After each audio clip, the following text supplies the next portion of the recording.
Hello there, Alaskans, wherever you are. Welcome to the Must Read Alaska Show. Coming to you from somewhere in Alaska. This is the place where we talk about, you guessed it, Alaska.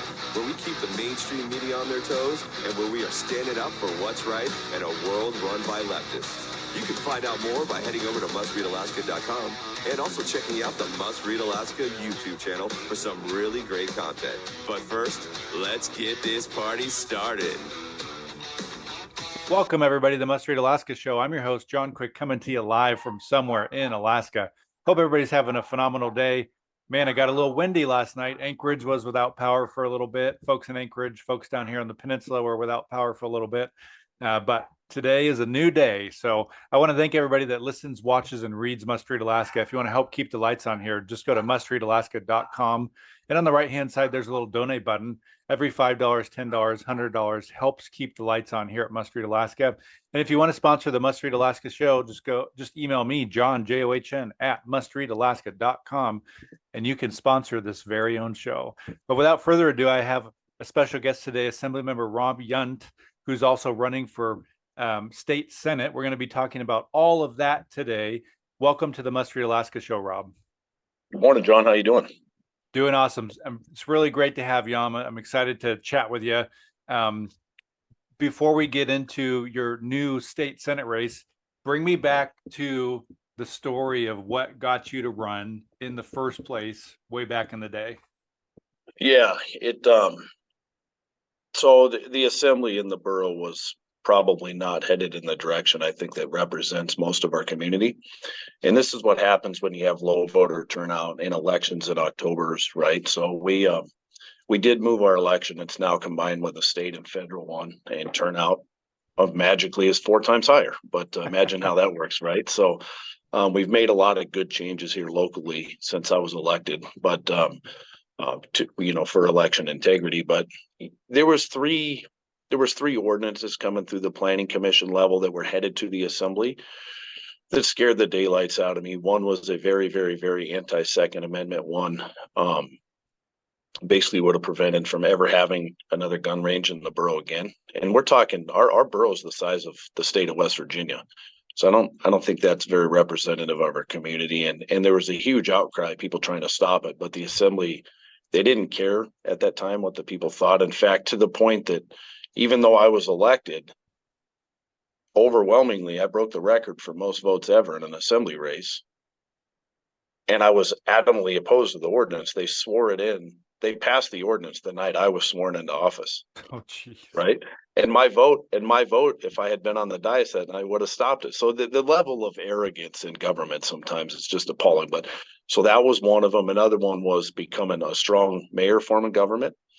I think we're better off tried by 7 rather than hung by 1. You know, when you have 7 assembly members making a decision for the community and staffing and different things at the borough, all these different things that affect people's day-to-day operations and day-to-day lives. I think you're better off with 7 people making that decision, but than 1. And then the biggest one for me was, this was during the heat of COVID, right? And it was the momentum was there to become a first-class borough, which gives first-class government emergency health powers, right? It also gives you area-wide road powers, and which means you don't have to ask the voters for permission on some things. And I don't think it's an inconvenience to ask the voters for permission. So, and I especially don't want to see the government having control over mask mandates, vaccine mandates, all these different things. And so what you do with your doctor is not any of my business, and it's darn sure not the government's business. So it was those 3 ordinances moving forward that we're all going to pass if I didn't run, that I just couldn't stand back and watch anymore. I didn't want to see my community turn into Anchorage, I guess. Right. So here I am. So nice. So one of the things that I think is really cool about something that you do is you donate your salary back to Alaska nonprofits. Talk to me about that and why that's important to you. Yeah. So I grew up poor. I still drive an old beat up truck, but my wife and I have been successful. We're doing fine in life. We've built 2 good businesses over the course of the last 20 years. And I don't need the money in politics. And want anybody to think that's why I'm there. I'm honestly there because I want to do the right thing. We do donate all of it to Alaskan-based nonprofits. You know, some are conservative education based, right? Trying to help with school choice and different things in Alaska, so parents have more options. I think, you know, we donated our salary one year to the local food bank here. We've helped out local wrestling programs with different stuff, or if athletes come talk to us and stuff, we're always, which we were doing that before. We just do more now because we use our assembly money on top of what we used to do. But yeah, so that's pretty awesome. Have you has that opened up conversations for you maybe otherwise that you wouldn't have been able to have with folks? Because I mean, it's very rare that you come across somebody that donates their entire earnings from their political job back to nonprofits. You're probably far and few between when it comes to here in Alaska. Yeah, it's, you know, I think not very many people know this. I don't talk about it and go brag about it. You know, it definitely, the people that know are super grateful, especially if they're on the receiving end of that. But yeah. Well, that's great. So one of the things that it also makes you unique is that you come from the private sector. You haven't had you're not a career government job person. Not to say that those people are inherently bad or something like that, but you come from the private sector. Talk to me a little bit about why that's important to you, coming from the private sector, kind of coming with no nonsense kind of policies of what it would take to run a business is similar to what it would take to run the government. Talk to me about how that's been helpful for you. There should be more similarities. Unfortunately, there's not, but I think coming from the ground up, building two businesses from the ground up and doing it through a very fiscally responsible manner has helped me. I made a conscious decision when I was elected, we were going to stop borrowing money at the borough. It's not a coincidence. We've already lowered our area-wide mill rate by 19% since I was elected, and we've paid off over $60 million in debt. And then we've done close to $100 million in projects out of pocket, right? Oh, actually way over that. We've built 2 schools out of pocket now, over $60 million in road projects. We've not borrowed a dollar since I was elected, right? So you really got to slow down in government. If you want to start doing stuff out of pocket, it just means maybe you don't do as much this year, and then you carry that money forward to next year, and then you start slowly doing things out of pocket. Does that make sense? While you're also chipping away at your debt, because most governments do have debt. And so you have debt obligations. You got to continue to make your payments, and then you take the extra money you carry forward and you start doing stuff out of pocket. The issue is, and why you see so many people not be able to do this, is because they want instant gratification. They want to do it today. Yeah. They want to do everything today, right? Well, the issue is you're borrowing money to do it typically. And who are you borrowing it from? Maybe not even yourself. You're probably borrowing it from your grandkids, right? So we've just made a conscious decision out here to slow down. We've done a lot of great things, like I said, totally out of pocket. And we've paid off a lot of our debt. And so it's worked really well. And it can be done at the state level too, right? You know, it can be done at any level. It just takes discipline. So you threw your name in the hat for state senate. I believe your district is Wasilla. Yeah. What made you throw your name in the hat there? That's a whole nother ball game compared to the assembly. Yeah, there's a lot of issues people aren't talking about. I've been going to Juneau for a long time with the Home Builders Association, right? So affordable housing means a lot to me. And so that's what I've always gone there for. But there's so many things going on, right? We're a young state still. We're 64 years old. There's a unit just west of here that a hunting unit that they had to completely shut down for sheep hunting for 5 years. The state just did, right? I mean, every sheep's been shot out of the range by out-of-state hunters, guided by an out-of-state guide from Colorado. This is just one specific unit I'm talking about. We're not prioritizing resident hunters. We're not prioritizing resident guides. Economically, timber used to create 4,000 jobs in Alaska, high-paying jobs per year. I understand the feds have shut down timber, but we can do it on state land. Why aren't we? The state spent $90 million last year fighting forest fires and only sold $1 million in timber harvest. Meanwhile, all of our timber guys are begging for more, right? That's one industry we hadn't cut in the borough in 10 years before I got elected. And now we're doing a ton of it. We're creating a ton of jobs out here, a ton of timber. All of the products are being used locally. So with that is one area we could fire up the economy overnight. We could create thousands of high paying jobs if we start to take timber serious again, right? Fish culverts, impassable fish culverts, our salmon numbers are down. We've replaced a ton of those since I got elected on the borough assembly, and I want to do it statewide. Our grandparents and parents' generations didn't realize when they were building roads and bridges that the culverts they were using, salmon couldn't swim through.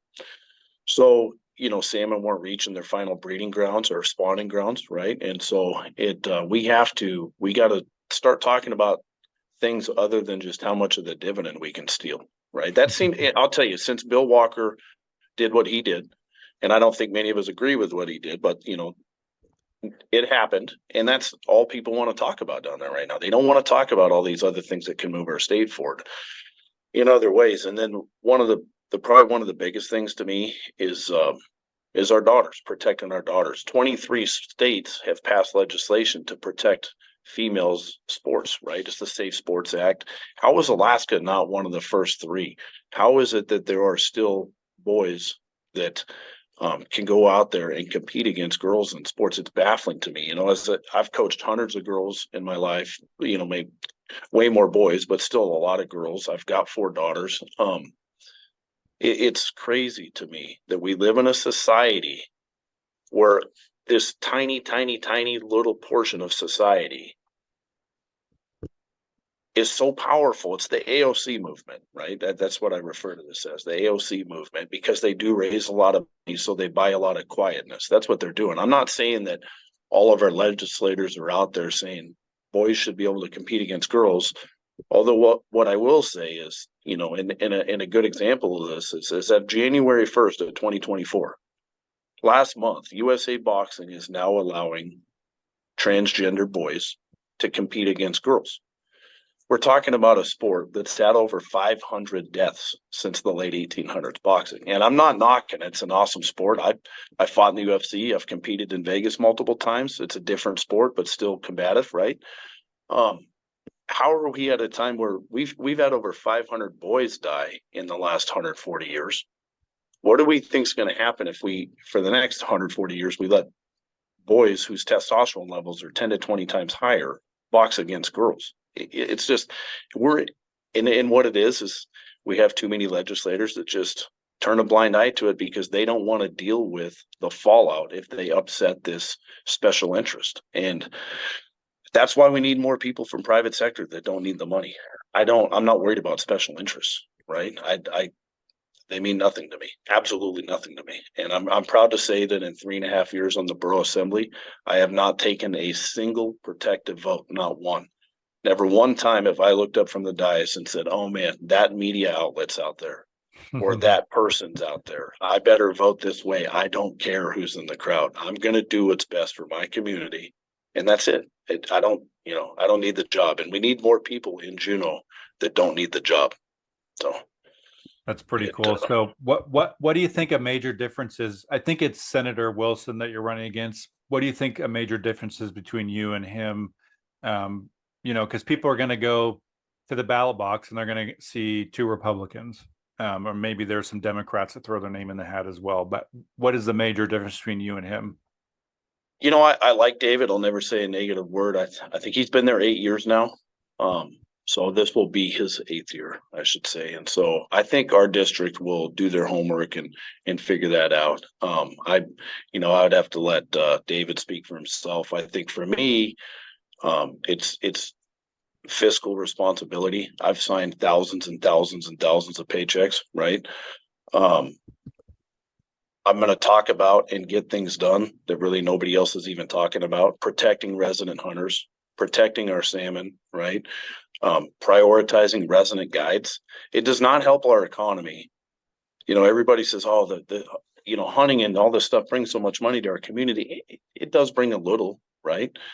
It brings none if the guide is from Colorado, yeah. And they just fly up here in their super super cub and they go shoot 20 sheep and 20 moose with all out of staters, and they take all the money back to Colorado. And that's happening right now.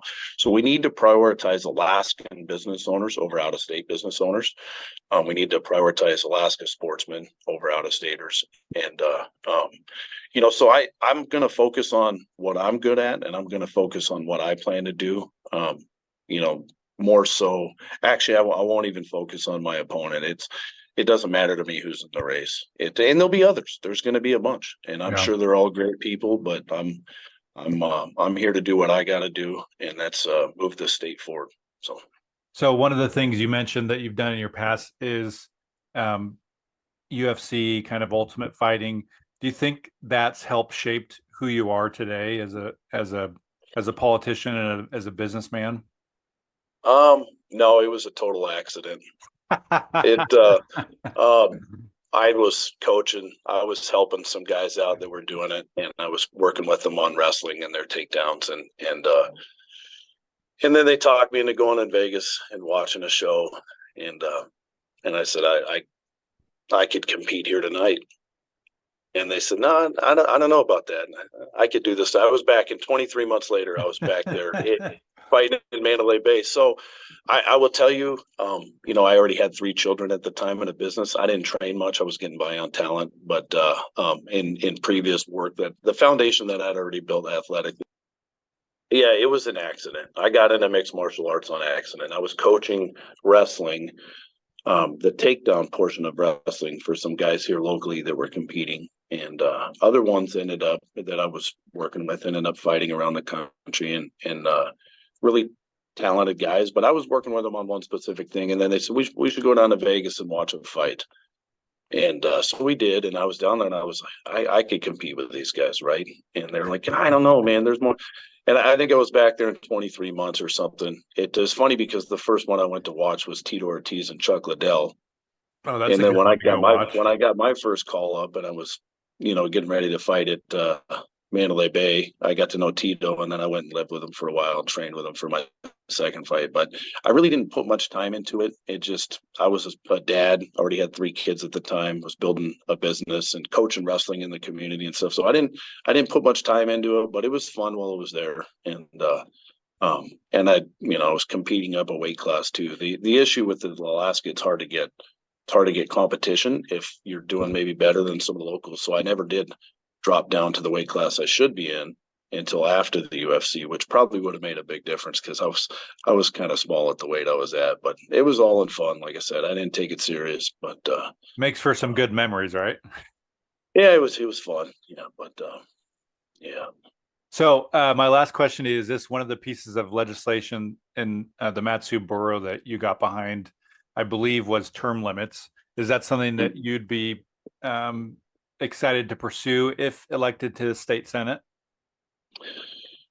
It was my legislation. Yeah, I was the sole sponsor of that in the Mat-Su borough. We do have lifetime term limits now for the assembly and the mayor. I did not pass that without putting it on the ballot. So we passed it at the local assembly level.